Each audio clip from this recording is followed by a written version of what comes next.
শেষ করি যখন এরা আসছে রামগতি উপজেলার মধ্যে মরহুম হারুন রশিদ মোল্লা সাহেবের বাড়ির দরজাতে এরা বক্স করছে। বক্স করার পরে এরা যে বালি দিছে, বালি নিয়ম হয়েছে বালি দেওয়ার পরে রোলার করা। এরা কোনো রোলার করে নাই।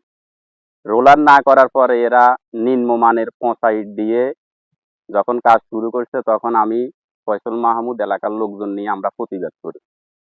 প্রতিবাদ করার কারণে ঠিকাদারের লোকজন আমাদেরকে মামলার হুমকি দেয় এবং বলছে যে চাঁদাবাজির মামলা দিব, আপনারা কেন বাধা দেন। আমি বলছি যে আমি এলাকার নাগরিক, আমার ইনকামের ট্যাক্স এবং জনগণের ইনকামের ট্যাক্স দিয়ে এই রাস্তা হচ্ছে। আমরা যদি প্রতিবাদ না করি একসময় আপনি পচা ইট দিয়ে কাজ করে চলে যাবেন, কিন্তু এটার ভুক্তভোগী হবে 2 নং চরবাদাম এবং 6 নং চরালগি ইউনিয়নের লোকজন।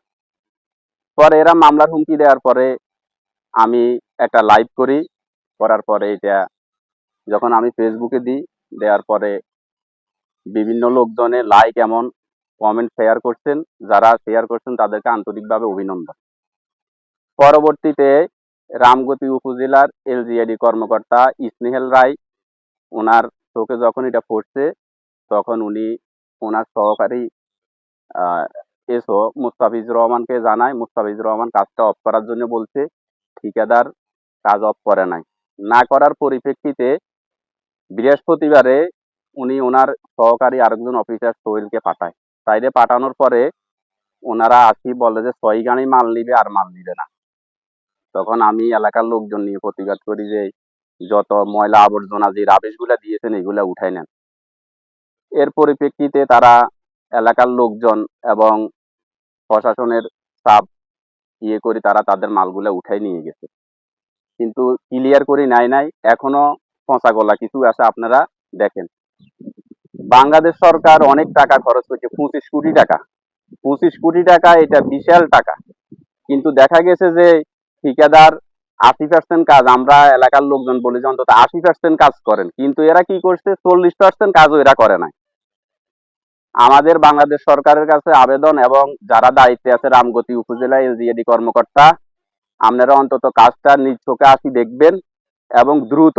2 বছর শেষ হয়ে গেছে, গত 5 দিন আগে একটা ডেলিভারি মহিলা আমরা 31 সরকার হসপিটাল পৌঁছামু, কিন্তু আমাদের রাস্তা জমিদারহাটের রাস্তাটা খারাপ, এই রাস্তাটা ভালো ছিল, আমরা রিক্সা দিয়ে যাব।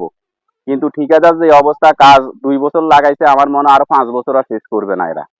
আমরা অনেক কষ্ট করি ওই মহিলারে রিক্সা করি 31 সরকার হসপিটালে নিয়ে ডেলিভারি করাই আনছি।